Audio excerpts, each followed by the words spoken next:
Hi, I'm Lisa Savage, candidate for U.S. Senate, running against Susan Collins under ranked choice voting here in Maine. I'm very happy to welcome you to the fourth webinar in our series, The Way Forward, where we deal with issues of the day. We have some very interesting panelists to talk with us today about the CMP Corridor, or so-called New England Clean Connect project.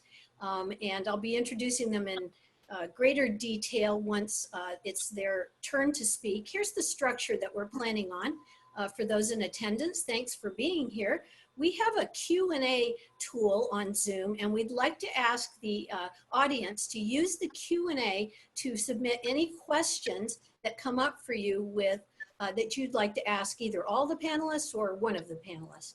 And our campaign manager will be looking at those questions and will be letting people upvote. There's a function to say which question you'd like to hear answered. So typically we get more questions than we're able to answer, but please submit questions and upvote the ones you'd like to hear in the Q&A.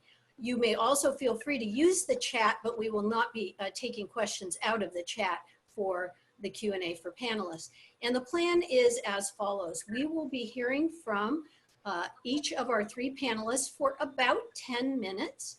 And then after they have had a chance to talk and share their thoughts with us, we will have a question and answer session that will probably last around 30 minutes at the end of our 90-minute webinar. And during that time, we'll be hearing the questions that you have put into the Q&A as we went along. So as you're listening to one of the panelists speak, feel free to put that question in the Q&A when it's top of mind for you, and it will come up again later in the webinar. So thanks again for joining us. I'm Lisa Savage, and I'm here with John Gonzalez and Jonathan Carter and Dawn Neptune Adams. These are our three panelists. We're going to be hearing from John Gonzalez first. He is a member of the impacted community on the Canadian end of the CMP Corridor project. John is a Taino Pimicikamak. Did I say that right, John? Pimicikamak? That's good. Pimicikamak. Pimicikamak journalist, educator, and a documentary filmmaker. And he's written a book, Standing Rock is Everywhere, about his experiences there. He's a founder of the Standing Bear Network, which is part of Standing Bear Native Indigenous, a media initiative covering Indigenous issues, such as this one. And that rose out of the Standing Rock occupation in North Dakota, but it covers environmental issues across Turtle Island. John's recent films include the devastating effects of the Genpeg hydroelectric dam. I just watched that short video this morning. It's very, very powerful. I strongly urge you to find that on Facebook and watch it. And the upcoming full-length documentary, Hydro Impacted. John is a water protector at the Oceti-Sequin camp, and he currently lives in Rhode Island. So welcome, John Gonzalez. Well, thank you, Lisa, as always, for having me. Oceti-Sequin camp is actually closed now, right, since the closing of the camps. You know, thank you for that kind introduction. So, yeah, my journey began at Standing Rock, really. And, you know, since then, I've been going all across Turtle Island, you know, advocating for Indigenous communities. I like to begin you know, my interviews with saying just Tansanina, Kaniput, Wapaske, Mikasumi, Guanapio, many blessings to all my relations in the four directions.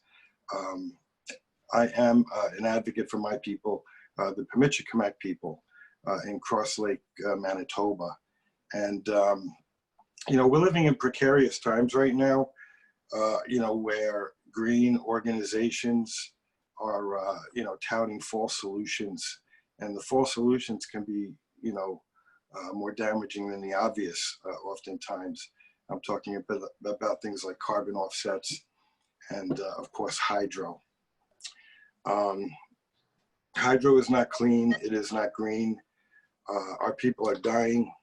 Our moose, our sturgeon, our wildlife cannot keep up with the fluctuation of these waters. People don't realize, you know, exactly what happens. You know, here in the United States, if that electricity is coming down here from Canada, and you're flicking that light switch, you are, really, contributing to the cultural genocide of Indigenous people. It's that bad. Some people believe that hydro has taken over where the Indian Act and residential schools left off, in terms of the cultural genocide that's going on right now. People are unaware of the high amounts of methylmercury in our waters, which is a result of the decomposition of organic material. It puts very high levels of methylmercury into our food chain. Can you guys hear me okay? I got my phone set up on a tripod. And there are more devastating effects. People don't realize that, these reservoirs produce enormous amounts of CO2 and methane, which is also a result of the decomposition of organic material. So in some cases, worse than that of coal. I think you have some slides that you're going to show maybe in a little bit. But a Harvard study from 2016 documents this toxicity. And it also reports that the Romaine 4 dam will have some of the highest levels of methylmercury poisoning. So I thank you for having me here. I'm here to give an Indigenous perspective. People don't realize, the impacts not only from the relocation of Indigenous people, but when you take away the food source, when you take away the sturgeon and the moose begin to disappear, and the wildlife begins to suffer from all that poisoning, our water is not drinkable, and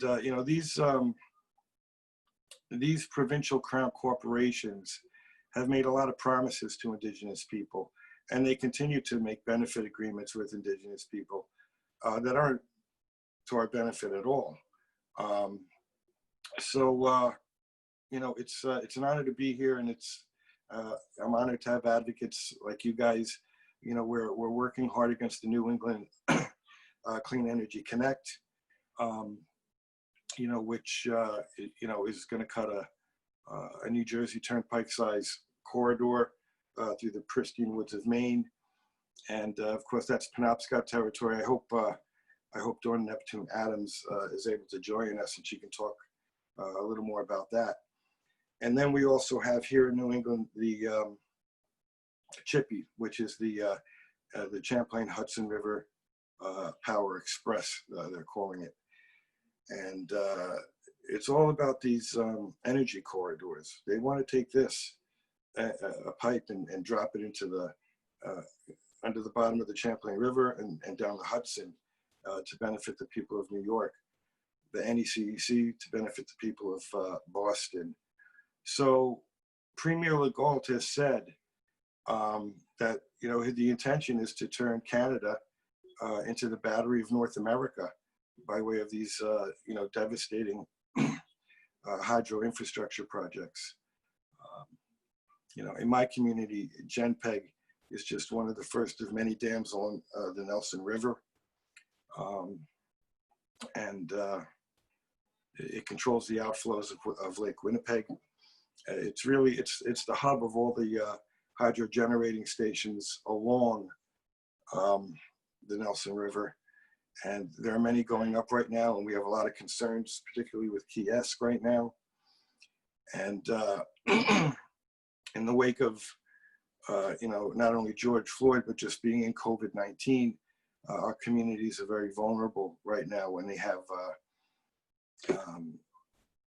shift changes with these work camps that they have, and it brings bad things into our communities. Not just COVID-19, but the rates of missing and murdered Indigenous women go up, and we're talking about some of the already most impoverished communities on Turtle Island.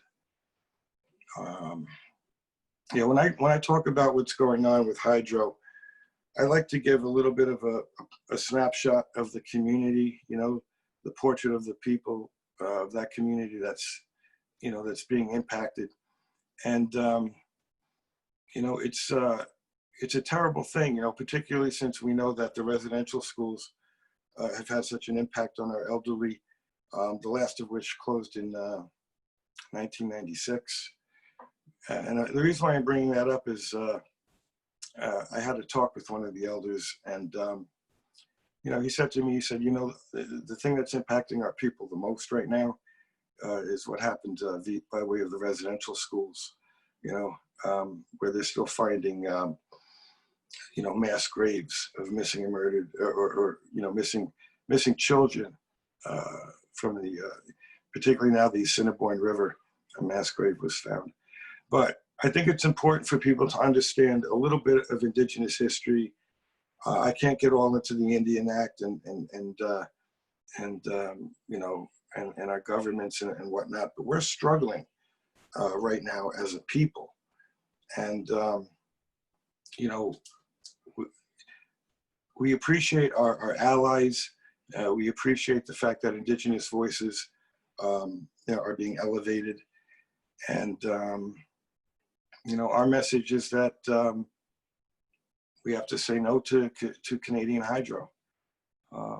Yeah, so if you have any questions, I'm a little parched, but I hope I'm covering, you know, things that are going to benefit people. Thank you, John. It's a hot time to be doing this kind of work, certainly. I'm sorry that we weren't able to show the photo slides that you sent me. We're still working on that on the back end here, but something that you said really struck me, and that is that your people are feeling like the hydro took over where the Indian Act and the residential schools left off. And then, of course, the residential schools haven't really left off if the last one was closed in 1996, and people are still finding grave sites of children that were in those schools. Yeah, let me expound on that a little bit. Sure. People might not be aware, but we're at a time and place right now where Canada and the United States has a truth and reconciliation obligation to Indigenous people, particularly by way of the United Nations Declaration on the Rights of Indigenous People, you know, which was adopted, you know, not that long ago. I think it was 2016 or so. In it, it talks about the rights, you know, to self-determination. It talks about, you know, really empowering Indigenous communities. And, you know, what we have now are essentially new treaties that have risen up, like the Northern Flood Agreement. And during these agreements, you know, the representative from Hydro held up a pencil and said, should the waters fluctuate above or below that of the height of a pencil, that the people would be compensated. They promised to eradicate impoverishment and provide jobs. And none of that has come to fruition. And it's amazing because just today, Raymond Collins Robinson, a dear friend of mine in Cross Lake, had his prop on his motorboat destroyed because it hit some of the debris that was in the lake. And of course, Manitoba Hydro has to pay for that. But the big thing is that our people are dying. You know, when that water fluctuates, when it freezes, then they drop the water level, people fall through in the skidoos. It affects the migratory pattern of the animals. It creates hazardous conditions, even for the well-seasoned hunter, fisher, and trapper. So it is really, it's torn apart the fabric of our communities, and it's created a lull of despair and increased the impoverishment. You know, the people are in despair. I mean, there was an incident just in 2016. 6 of our youth committed suicide, like in a period of 6 weeks. And that kind of lull of despair doesn't just disappear.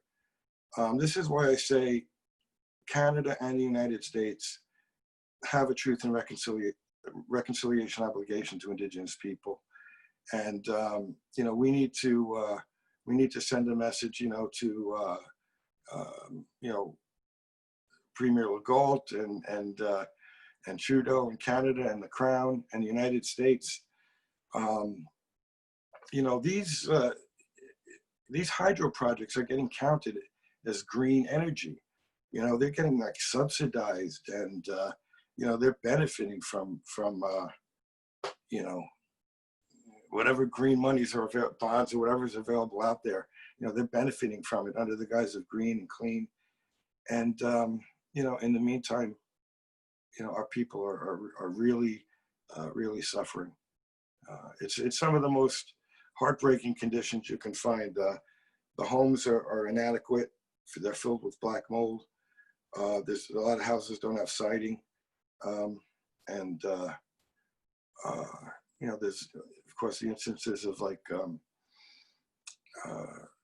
childhood asthma and diabetes and heart disease. Hydro is simply compounding what's already going on during a time when we should be really, you know, living up to that truth and reconciliation obligation. Thanks, John, for giving us that perspective about what goes on at the beginning of these projects. You can see that we've got our slides working now. This is an important petition that John and his group have been passing around to the governors of all the states that are considering this power to reject Canadian hydropower. I think that is a hyperlink on your screen if you're running a browser that will let you click on it. I learned a lot more about mega dams this year than I ever knew. I knew why Maine didn't want it, but I did not realize how super destructive the type of hydropower that's producing this energy is. It's beyond anything that I, as a Mainer, ever would have guessed at or understood. So that's a good segue to our next presenter, because Dawn Neptune Adams is going to be speaking as a member of the impacted community here in Maine.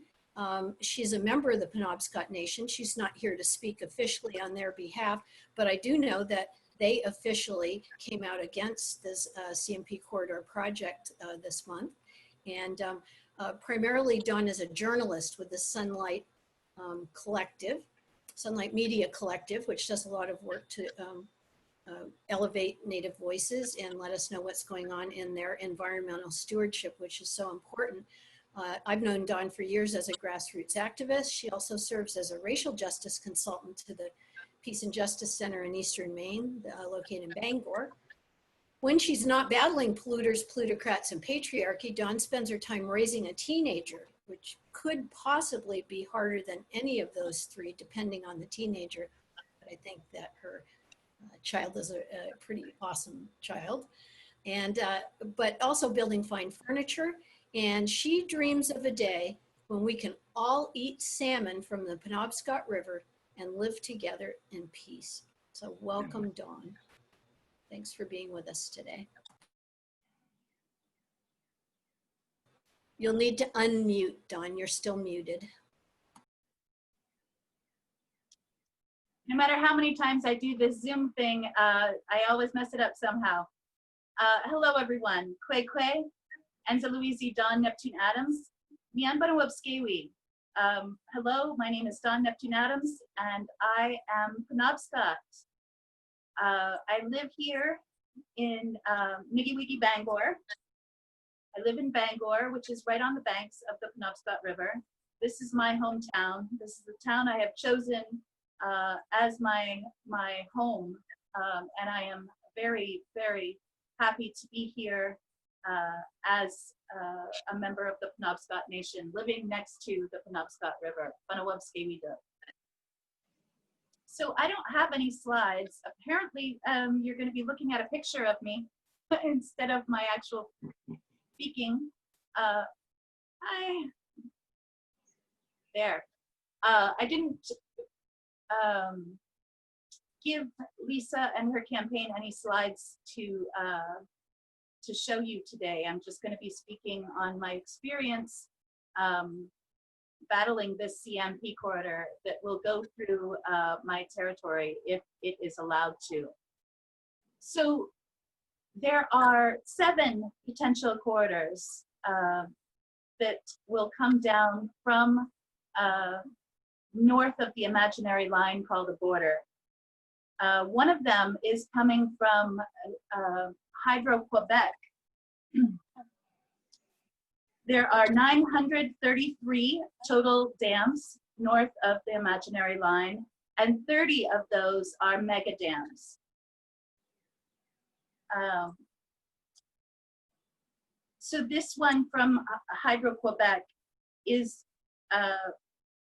has flooded the so-called Romaine River. And forgive me, I didn't get the time to find the river's indigenous name today. And I hope the river will forgive me for not knowing her true name. It's in Quebec province, and it is one of the longest rivers in Quebec province. It's used by the Innu people and stewarded by the Innu people, who are trying to maintain their life ways, their ways of knowing, ways of being in their ancestral territory.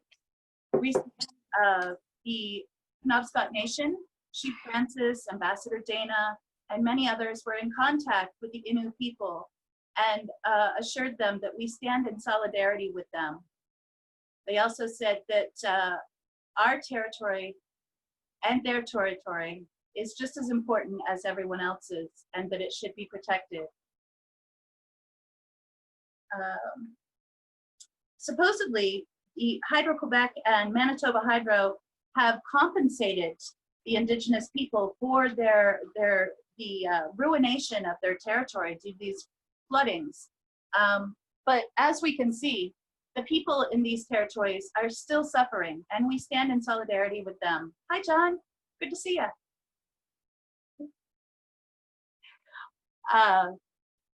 So when John and I went to the Army Corps of Engineers public hearing, we were standing way in the back of the line, you know, getting ready to speak, and the Army Corps of Engineers came back and pulled us up to the front of the line. This is the first time I have ever had this happen at any public hearing. I think it was John, because I don't pull that kind of star power, okay? But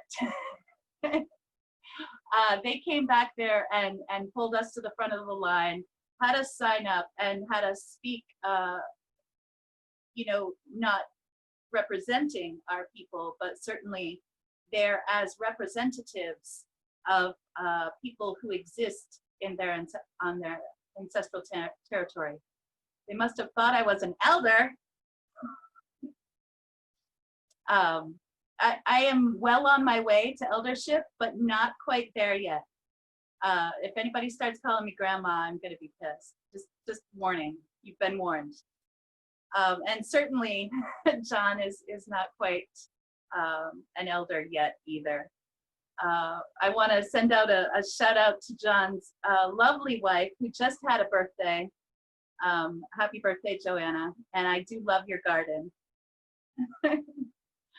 I also have a couple other shout outs to give, and those shout outs are to Uncle Tommy and Auntie Rita, who have so graciously come here to share about what's going on with them and the damage that these dams have caused in their territories. There were several others who came as part of a delegation with North American Mega Dam Resistance. Now, they came here and held a press conference. They tried to get an audience with the governor, and the governor didn't show up. I think this shows how much she cares about the people of Maine and about Indigenous people in general. What can I say? I learned about the methylmercury poisoning while they were here. And this is something that Penobscot people face in our territory as well. We can't eat the fish out of the Penobscot River. It's too full of mercury and dioxin from the paper mills not just paper mills, but paper mills and industry that turned our river into a sewage line to the ocean. We understand this kind of poisoning. We understand being flooded. We understand government and industry in cooperation to push through projects that we don't approve of. We understand government and industry collaborating to find ways to not respect our sovereignty and stewardship. We also understand that industry will use trickery. Now, I'm being very polite here in using the word trickery. People at home know which word I would rather be using, but I'm going to keep it respectful here. So when John and I were at the Army Corps of Engineers with Lisa Savage, Jill Stein, and Senator Tom Saviello, and a whole big room full of people from Maine who were speaking in opposition to this CMP corridor, this NECEC, so-called, clean energy. Senator Tom Saviello came up to me and said, did the Penobscot Nation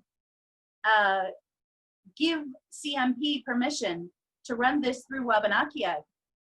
He didn't use the word Wabanakiyag, but you know what I mean. So I said, no, let me text Kirk Francis. And I texted Kirk, did we give permission to CMP to run this line through our corridor? And he said, hell no. So what the CMP did, the industry, what they did was, and they do this a lot, they will send an official request for information to one department in a tribe and ask them a specific question. And then when that specific question is answered, they will use that as consent. So what CMP asked was, does your tribe, and this was sent to the Cultural and Historical Preservation Department. The question was, does your tribe have any historical sites or record of artifacts in the line where the CMP is going to go? And our Cultural and Historical Preservation Department answered no. So this was taken as consent. And I'm really proud of our chief, our ambassador, our council, and our people for strongly coming out in opposition to this corridor. It can't be twisted anymore, not by industry. So let me gather my thoughts here for a second. I'm actually feeling a little discombobulated being here. I'm moving out of this apartment. I don't even have my makeup on. Brandon James was gonna come do my makeup and I barely even have eyebrows. So LD 2094 will be voted on in the Judiciary Committee of the Maine State House tomorrow. We have other legislation coming up. Oh, thanks, Heidi. We have other legislation coming up regarding CMP as well in November. Here in Wabanakiyag, now called Maine, we have a referendum vote. We see it sort of as a fourth branch of government, right? We have these checks and balances in place. And as much as I dislike following the colonizers' way of governing, it's the system that it's in place right now, and it's what we have to work with. We fight them with everything we have, and it's usually still not enough. But I want to urge everybody to come out and vote in November against the CMP corridor. Our woods and our waters are some of the last and most pristine in this place now called the United States. We don't want to endanger any of it. And if you think about how the trees absorb carbon and how they, work with us, I'm getting a question about I don't know how it's worded yet. Sometimes it's worded so that you have to answer no. The best source of information to go to is Say No to NECEC on Facebook. There's a group, and it is a bipartisan group. There are Democrats, Republicans, Greens, independents, even libertarians, actually especially libertarians because they're anti-authoritarian. So you can go to that group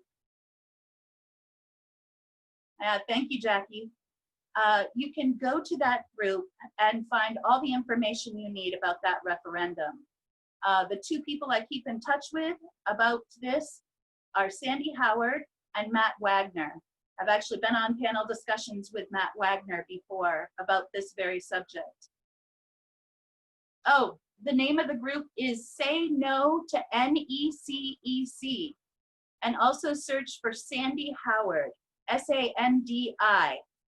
Yes. So getting back to that word trickery. As you know, economic blackmail is part of the trickery. They will offer people who are socioeconomically oppressed big amounts of money. They will try to convince you that it's in the interest of jobs. They will try to convince you that it's in the best interest of your electricity bill.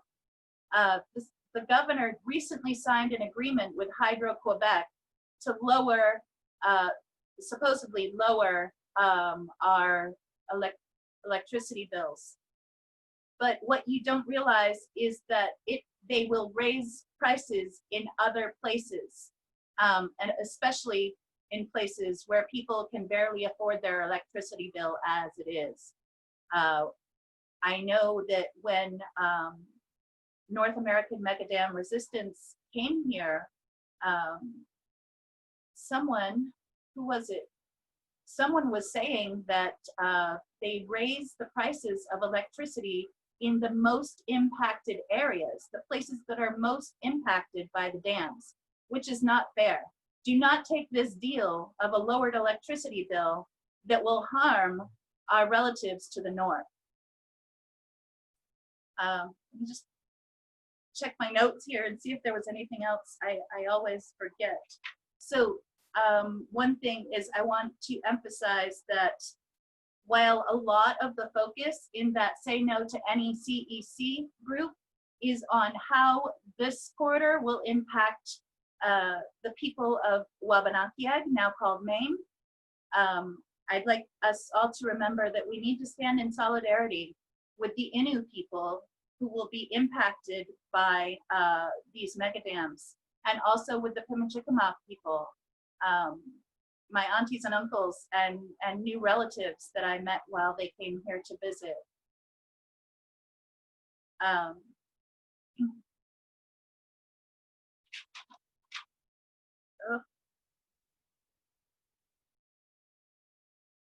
So we also want to encourage a new comprehensive environmental impact statement.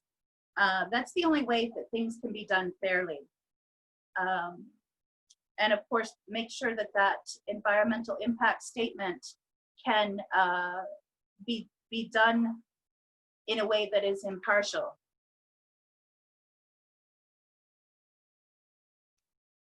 I also have notes here from the Land Use Commission hearing.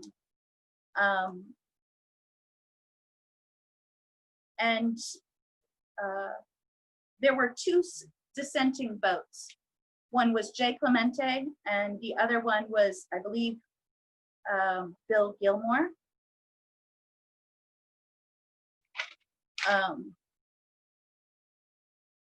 Sorry for being so frazzled here. The economic impact statement study is probably the most important thing, and that is what the Penobscot Nation is pushing for currently. I thank you all for listening, and thank you.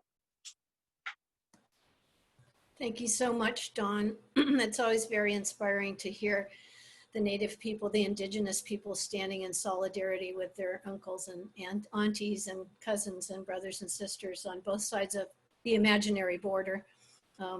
Because indeed all life is connected and all of us are impacted by decisions, even if the European colonizers tend to compartmentalize things and just focus right in on something small and forget what's happening elsewhere. That isn't really how our planet works, of course, and we're seeing some real serious problems with that approach over the last several hundred years.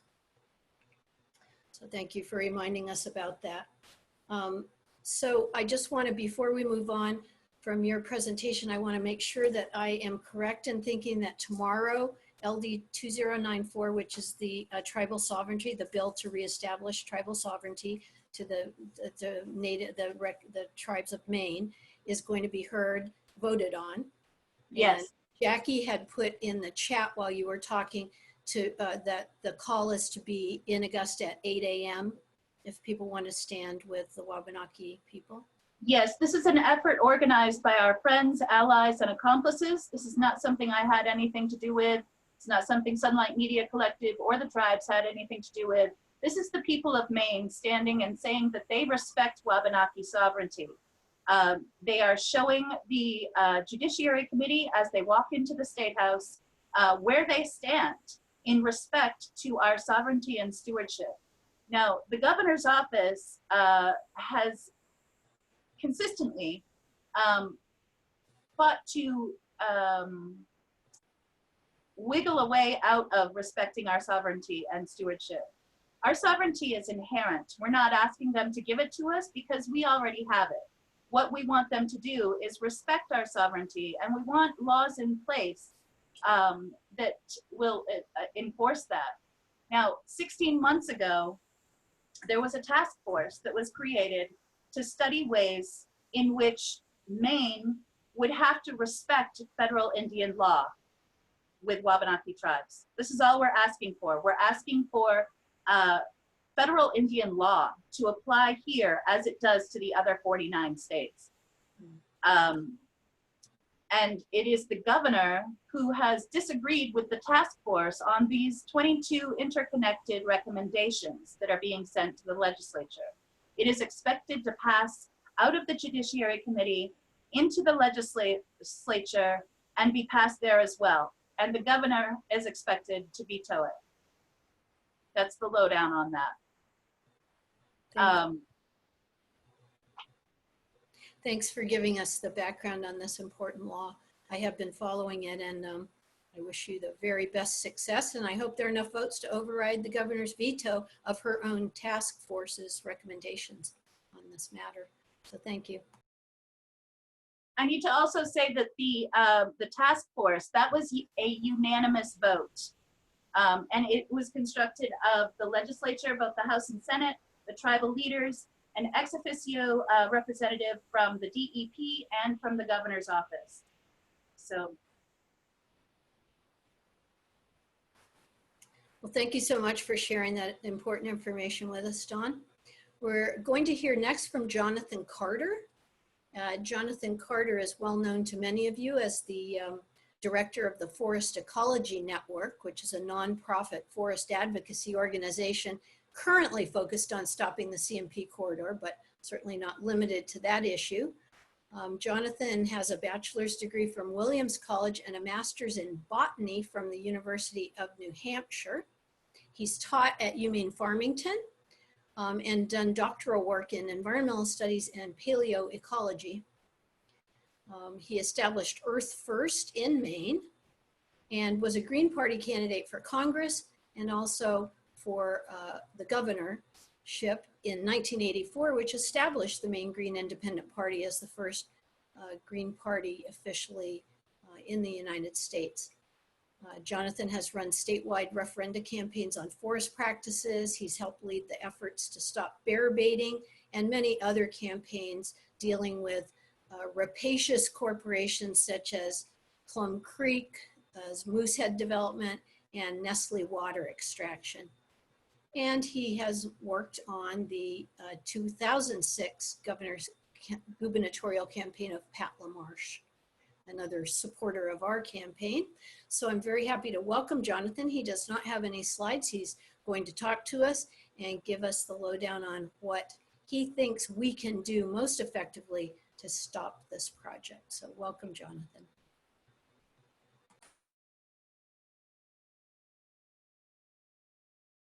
You need to unmute, Jonathan.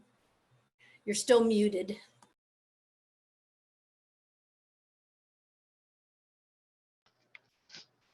Am I okay now? Okay, Lisa. Thank you very much for inviting me to be with you on this webinar. I really appreciate all you're doing for the state of Maine by standing up to these rapacious corporate powers that you so recently referenced in regards to this CMP corridor. I'd like to start by reading the question that will be on the ballot in November, which will give people an opportunity to vote against this, but unfortunately they're going to have to vote yes. The question will read, do you want to require the Maine Public Utilities Commission to reject a previously approved proposal to construct the New England Clean Energy Connect electrical power transmission line through Western Maine? And you do want to vote yes, so it's a little bit confusing. We don't want the project to come through, but we need to get it out to people that we need to vote yes, and they haven't assigned a number yet. So when they assign a number, it'll be vote yes on 1 or 2 or 3 or whatever it is. And that's very important. I'm coming at this from a scientific point of view as a forest expert and somebody who studied forests for decades.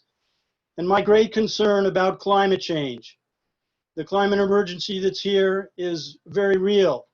And every time I see the CMP and Quebec Hydro, these foreign corporations, putting ads on television, telling people that they're producing clean, green energy that they want to pipe through Maine, give a little bit to Maine, and then send most of it on to Massachusetts, I cringe, because nothing could be further from the truth.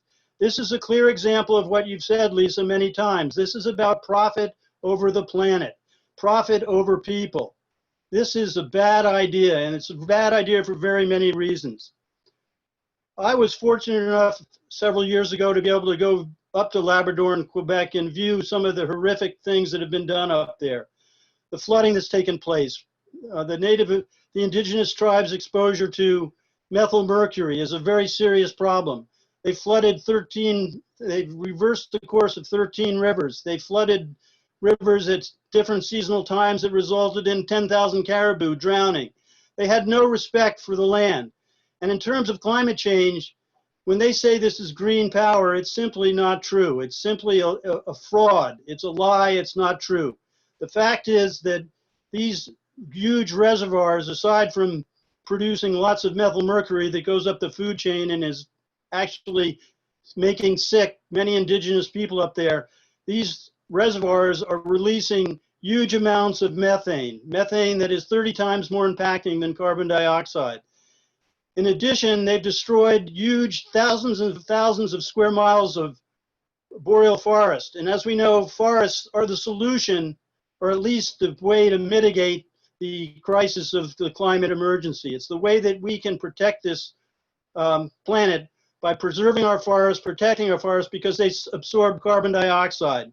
And that carbon dioxide absorption in these areas that they have completely denuded and destroyed with their flooding is no longer carrying out that task.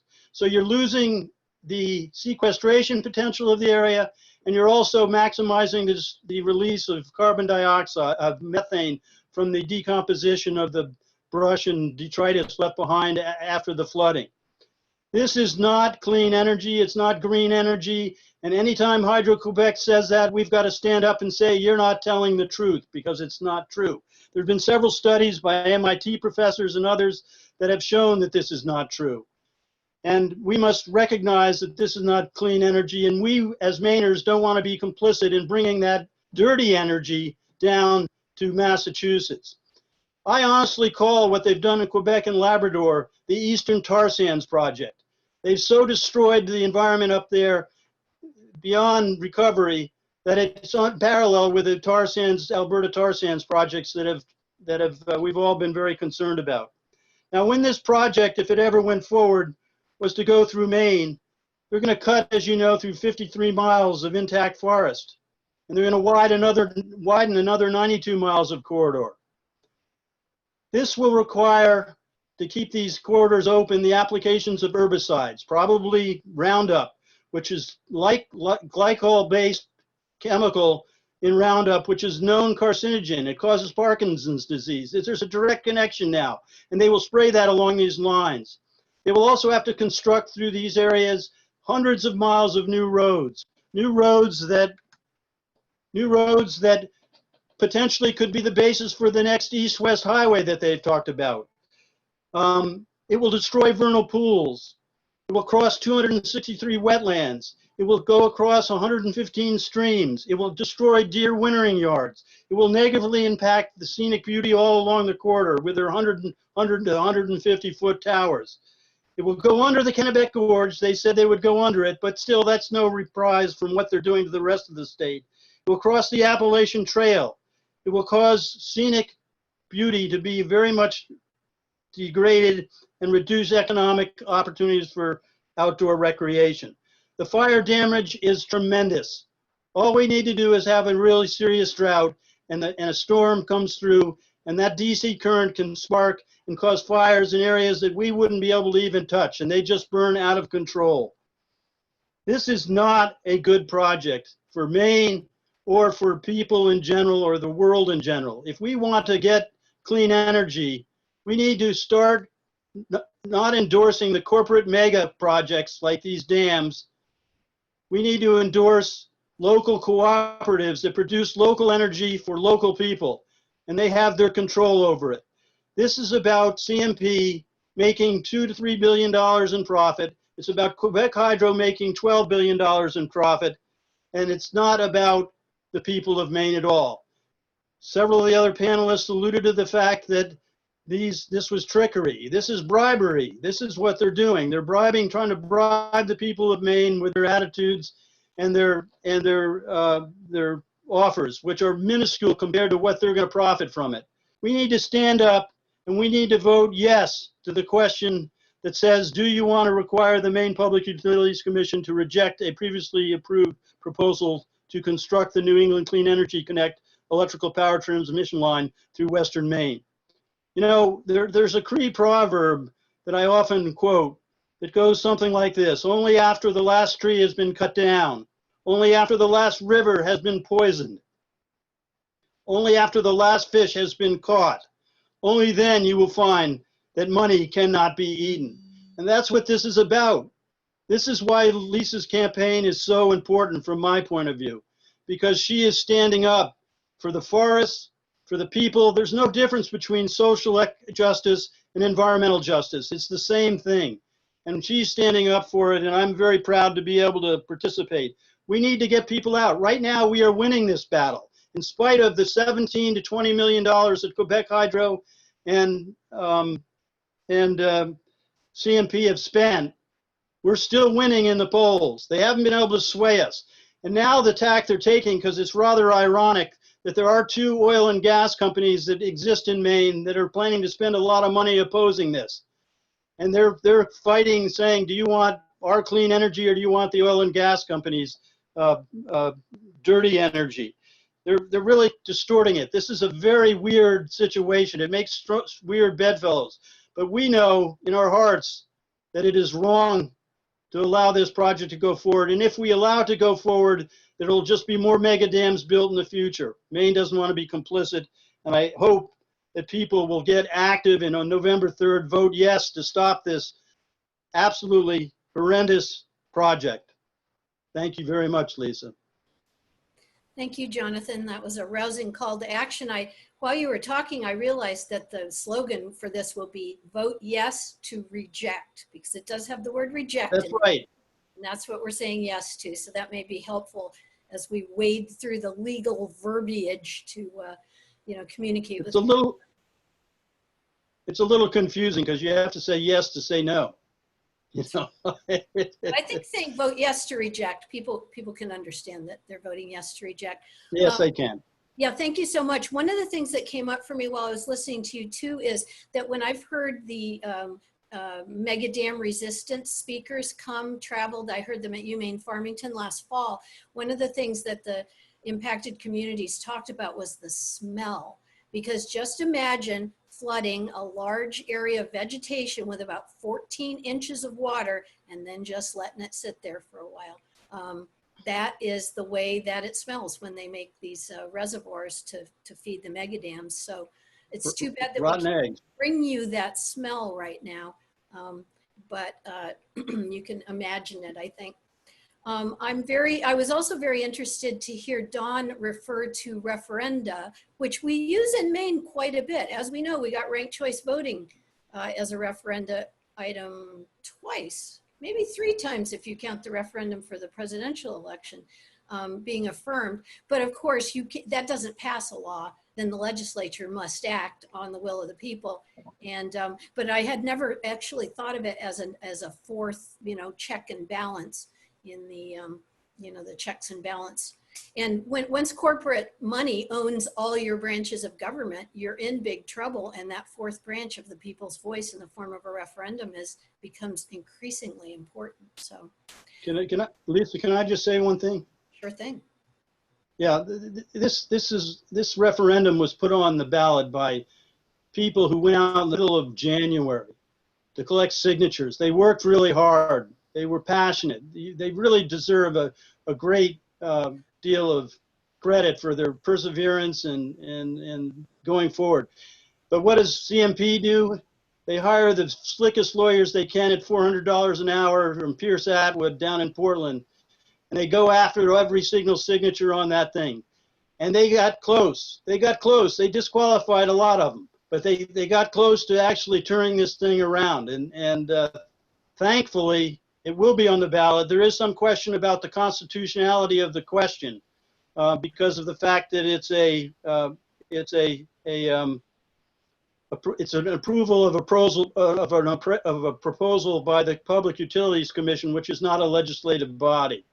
So there may be problems. They'll have their lawyers on this, even when we pass this yes on this question. They will have their lawyers going after us. So we're not out of the woods by a long shot. They are going to throw out everything. As I said, they've already spent $20 million and counting. Thanks for that. Yeah. The other thing they've been throwing money at is their advertising agency, because I saw where some Maine legislators, including some past Maine legislators, definitely a group from various parties, sent a letter to Hydro-Quebec, and I believe also to the premier, like the the equivalent of the governor of the province of Quebec, and they said, quit trying to interfere with the outcome of a Maine election. We don't need foreign interference in our election. Let the people of Maine, decide and vote, because of course we've all seen the flood of advertising making these false claims about the project. So they're, the profiteers are going to fight us on many fronts, and luckily the people united cannot ultimately be defeated. I do believe that, and I know that Jackie Deveneaux says in the chat she was one of the people that helped collect those signatures in the dead of winter. And I would guess that many of the people watching this webinar participated in that. I certainly saw people standing out in the bitter cold in Farmington collecting signatures. Yeah. And, that's sometimes what it takes. Well, we're going to transition a little bit and then go into our Q&A part of the webinar. And what we're going to do is ask the people watching our webinar if they would like to participate in a poll very similar to one that the Bangor Daily News recently ran, where they asked people, do you support CMP's proposed transmission corridor through Western Maine? It's a yes or no answer. You don't have to participate if you don't want. And panelists, we cannot participate, but the audience can. And so we're going to give them a minute to make their selection.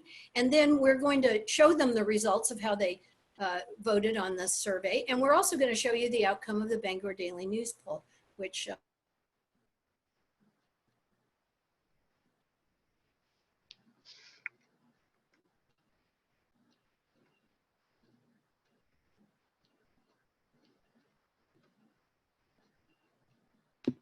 I can't hear you, Lisa.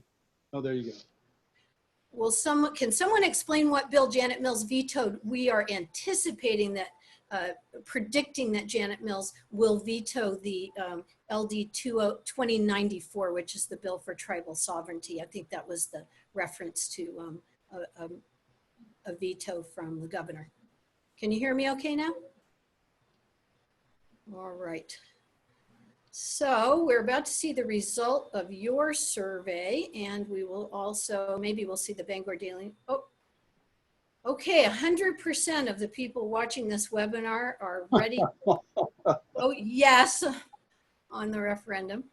And here's how the Bangor Daily News survey. Now, the Bangor Daily News has a fairly conservative readership, and I'm often surprised at the way their polls come out. So I was surprised to see that. I think we're going to see the slide in a minute, but basically more than 90% of the people who responded to the Bangor Daily News poll, which had that exact wording, more than 90% voted no. They were down in the single digits for yes. That is indicative that indeed this issue crosses conservative, radical, liberal, independent, green, Republican, Democrat. This is an unpopular project with all those groups in Maine. So that's encouraging. Okay. We are ready for some questions that have been put into the Q&A, and I'm waiting for Chris to show me the questions that I am going to be asking. Is there an ad campaign against the corridor? Where is it? How exactly can someone contribute money to support it? I'm going to call on you first, Jonathan, and then other panelists want to weigh in after. Is there an ad campaign against the corridor? Yeah, well, that's the paradox here. There is a couple of gas companies from Texas. They're Texas-based, something called Calpine and Vistra, that have natural gas electricity generation plants in the state of Maine. And they realize that if power comes from Quebec Hydro, their power is going to be too expensive and they're going to end up losing their profit from these gas generators. So they've actually stepped into this battle. So it's a gas and oil companies duking it out with CMP and Quebec Hydro with the big money, They have big money, and there will be opposition. Earlier in the year, they had some very good ads up, but it's a very strange makeup of bedfellows. You mentioned all these people that are involved: Greens, Republicans, Democrats, independents, libertarians. It's a very unusual group of people, but they're all united against it. The Stop the Corridor group is also trying to raise money to do ads, and hopefully they will be able to raise some money. Hopefully we'll be able to all send them something to make sure that they have some resources to put our message out.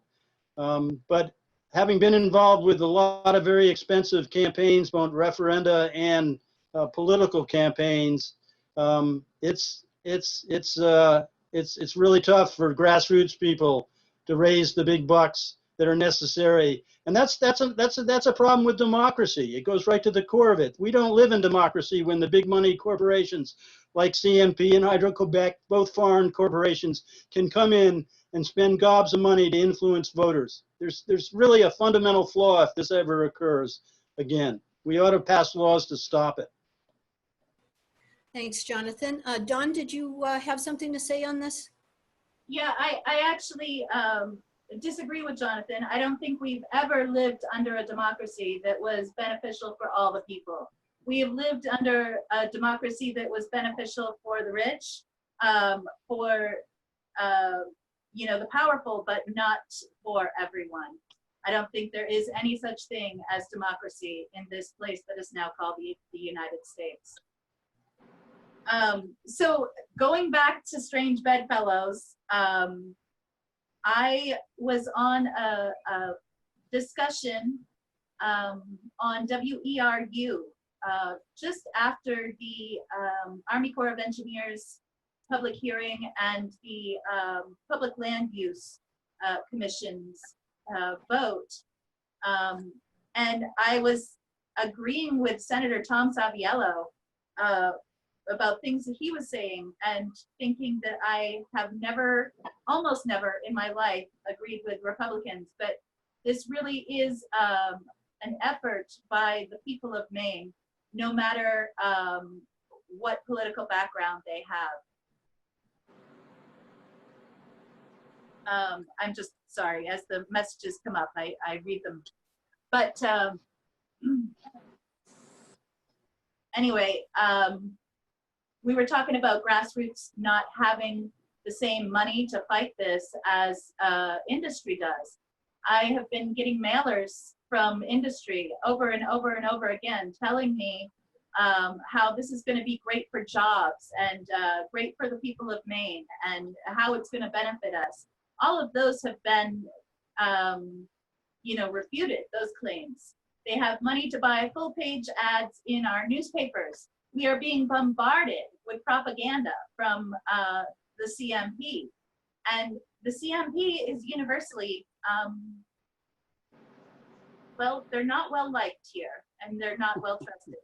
They rank even less trusted than the electric company out in California who started those fires. We don't have the money to fight back in the ways that they're fighting. We don't have a legion of an army of lobbyists and lawyers like they do with Pierce Atwood. But what we have is we have solidarity with one another. We have a commitment to stand with one another against industry. And we have people power, as was shown by the gathering of signatures. Even in the face of oppression, they were the people gathering signatures and the activists who are involved in this battle. They've been targeted by the police. They've been targeted by industry. All of this information can be found again on that group page, Say No to Any CEC. Thank you, Dawn. I'm just going to put in a little anecdote here, and I think John Gonzalez wants to speak to this question too. As many of you know, I just retired from teaching school for 25 years in Central Maine, and I was a reading interventionist most recently, and I was sitting with some fairly young children.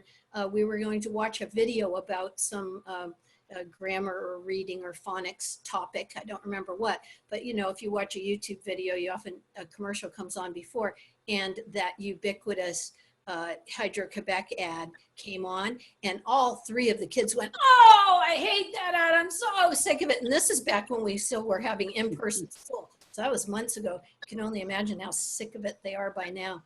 Many times this kind of glut of advertising has the opposite effect on people. John, did you want to speak to this?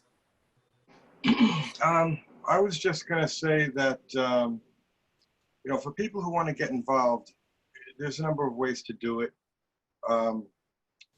One organization, NAMRA, is, they're doing a wonderful job bringing people together. That's the North American Mega Dam Resistance Alliance.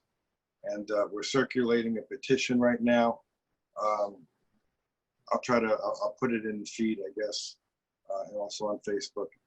And then there's also Waniskatan is a group of hydro-impacted communities, and they work closely with the University of Manitoba. So there's a lot of good people that are coming together working on these solutions. These dams can be decommissioned. They have been decommissioned. Many of them are getting old, and they have to be put to bed. And what happens? But the fish come back, the wildlife comes back, and Mother Earth does heal herself. So, there are calls to action. Support Indigenous journalism. Dawn Neptune is a wonderful journalist, and I forget, is it Sunrise? Sunlight Media Collective. Sunlight Media Collective, right? I'm Standing Bear Network. We need to learn to tell our own stories through Indigenous eyes. And that's one of the reasons why I appreciate, Lisa, this platform that you've given us. Because I think it's important for us to get the Indigenous perspective out there. So. Indeed, very important. Here's a question from the audience. Do electricity consumers need to reduce our demand for electricity in order to discourage building of dams, corridors, and fuel burning power plants. Some will be willing, but others will just use more. Corporations will not use restraint. I was happy to say something. Go ahead, Jonathan. Yeah, absolutely. You know, one of the realities of the world today as we face the climate emergency is that we need to learn that less is actually more. That we need to learn that in order to make the planet safe and to make the planet survive the onslaught of climate change, which is going to hit no matter what, we're going to face that problem. We need to very much consider that less is more, that we should try to consume less. We should be more cognizant of waste, and we should look at local development of sustainable power like they're doing in Madison, like they're doing in Farmington, that will allow us to produce our power that's needed locally and not in the hands of these mega corporations that are simply out there to exploit our pocketbooks and to make as much money as they possibly can. Access to power should be a human right, just like healthcare. Thanks, Jonathan. I know there's also a bill before the legislature. I don't know if it'll come up this session to make CMP a consumer-owned utility. Also, that's another interesting angle in this. Seth Berry's bill, I think. Seth Berry's bill, indeed. John, Yeah. you've unmuted. Did you want to speak to this? Should we reduce our consumption also? Well, yeah, absolutely. No, I wasn't meaning to specifically address this, but I mean, it's a big thing. You know, right now, you know, with Trump in the presidency, you know, he's, you know, his big thing was energy dominance. And what he's done is he's gone around, you know, fracking all over the United States, the Bakken Shale and the Marcellus Shale. And, you know, it's kind of, in a way, I mean, as we've already spoken, that, you know, methane is the primary component of natural gas, and it's many, many times the greenhouse gas is CO2. It's kind of thwarted what Canada's been trying to do in terms of becoming the battery of North America. You know, we have power plants that are, you know, peaker plants that aren't even used to their fullest capacity. You know, we just, you know, we stopped $1 billion frac gas power plant from being built. We need to do everything that we can in terms of energy conservation. And we have to be careful with the utilization of the wind and solar, but it's there and we can do it responsibly, you know, but there is mining things that are concerns that are involved there. And you know, how those things are decommissioned after they've lived, you know, their usefulness. So I don't know. I hope I contributed to that.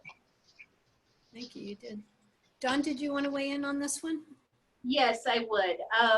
So yes, we all need to reduce our use of electricity, especially when it comes from, you know, industry that is very much not beneficial for us.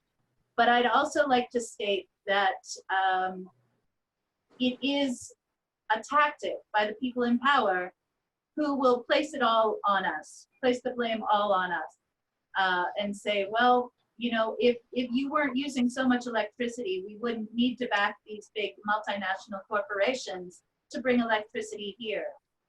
They'll say, well, you know, if you weren't using the straws that you get at fast food restaurants, we wouldn't have so much plastic pollution.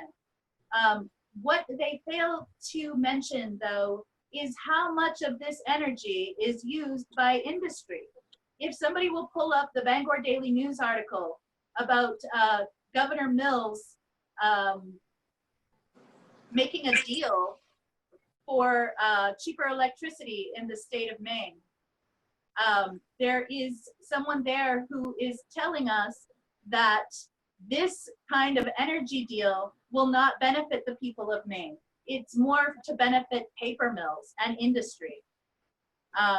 so this is the way they twist things and have us blaming ourselves for things that are actually, if all of us stopped using electricity, do you think that industry would still not need multinational corporations to bring it here?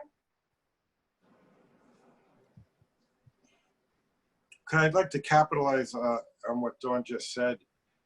And that's exactly what's happening is like, with respect to the kiosk and other generating stations, as much as 20% of their load is used for the pipelines, you know, for the frac gas pipelines, the oil, the compression stations.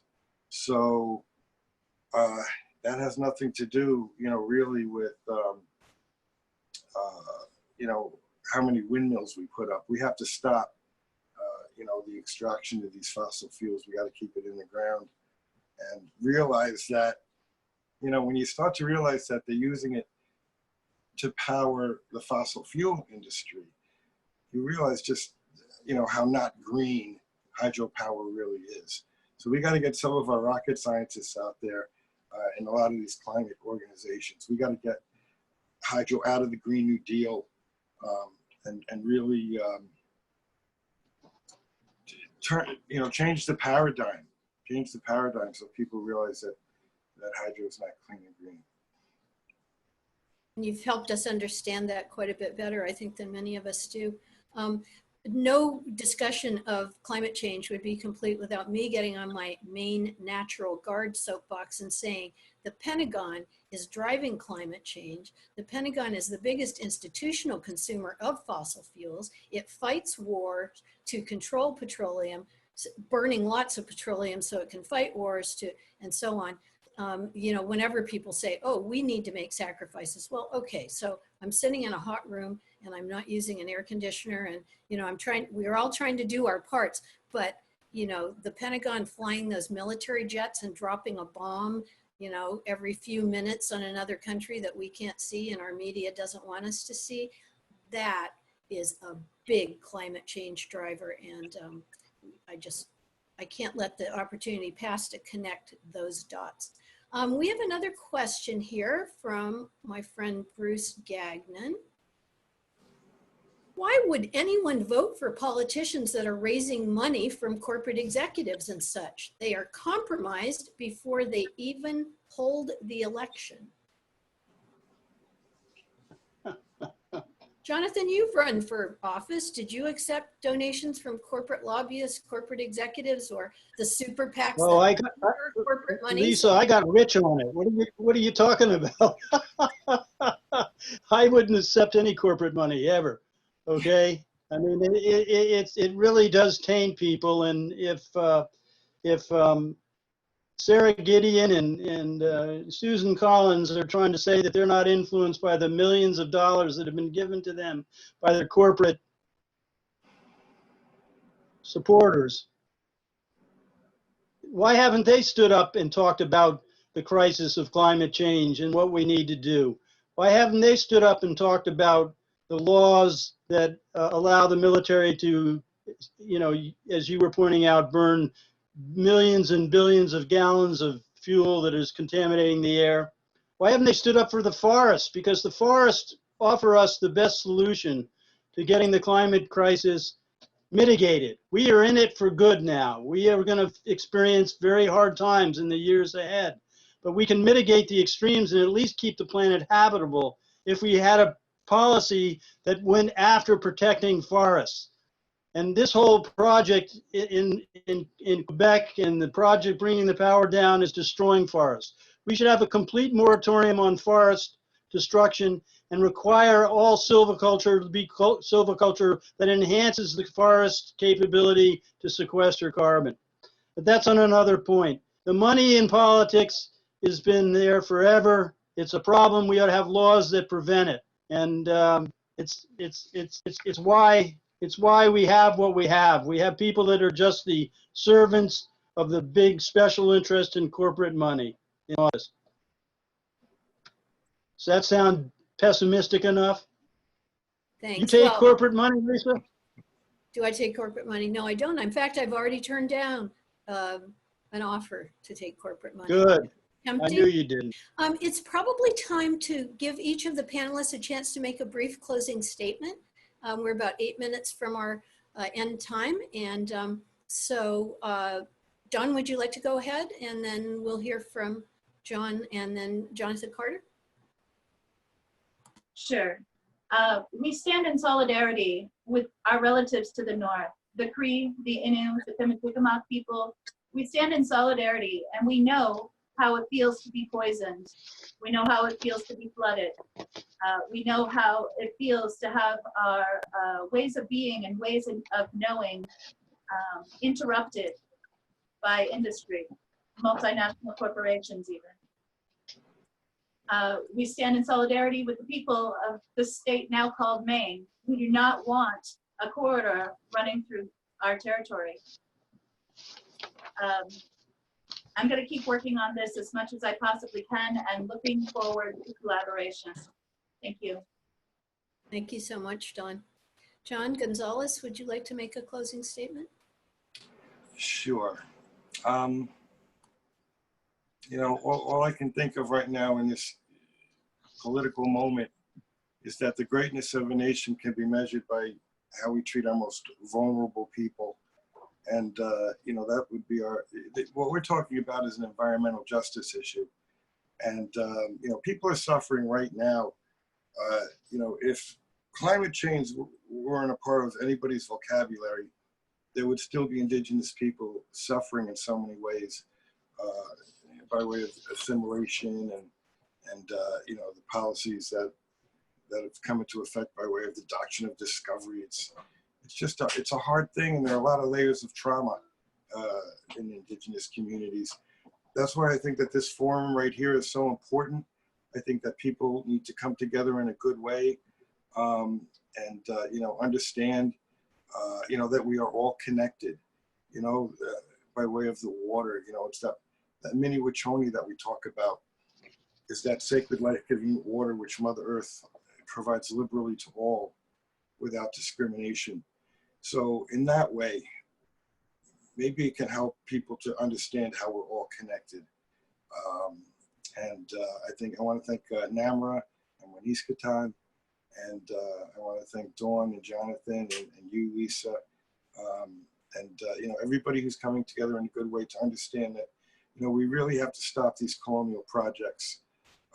You know, hydro is devastating our Indigenous communities at a time where we're so technologically advanced. We're ready, you know, for green energy, you know, solar, and you know, geothermal, and wind. So yeah, so many blessings, you guys, and thank you for letting me share this space with you tonight. Thanks for being with us, John. It was a pleasure to hear from you. Jonathan Carter? Yeah, thank you very much, Lisa, for inviting me to participate in this panel. I've really enjoyed it. You know, we're dealing with a heck of a time right now with the COVID pandemic. And to focus in on this Hydro-Quebec and CMP corridor is very difficult. But this project is just a microcosm of a bigger problem, and that's the fact that we have on this planet a type of vulture capitalism that is only interested in profits, not in people, not in planet. And you've so eloquently stated that you are for people, planet, and that the profit shouldn't be the primary goal.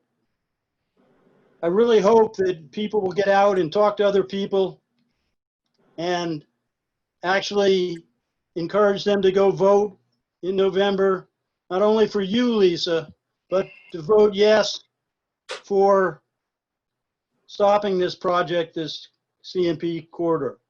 I always like to quote Rachel Carson because she's one of my, I admire her very, very much. She really changed my life. And she once wrote that humankind is challenged as it has never been challenged before to prove its maturity and its mastery, not of nature, but of itself. And I think that's what we need to do. That's what we represent. That's why we're fighting this project. because we've got to tame the demon in us that is destroying the planet.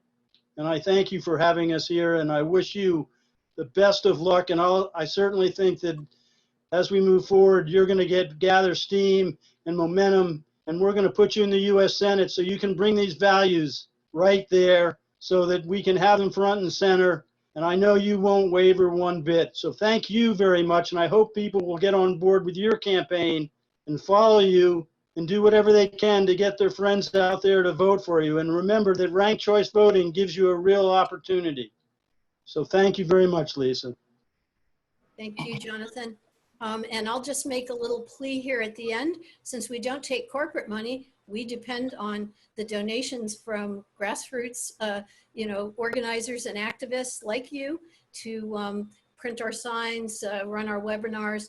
And we have a very, very dedicated group of volunteers. A lot of talented volunteers have joined in from really all over the country because our current senator is so unpopular. But we do welcome your donations. And I think that Chris Kerr is going to put, he's put a link to our website. You can donate there.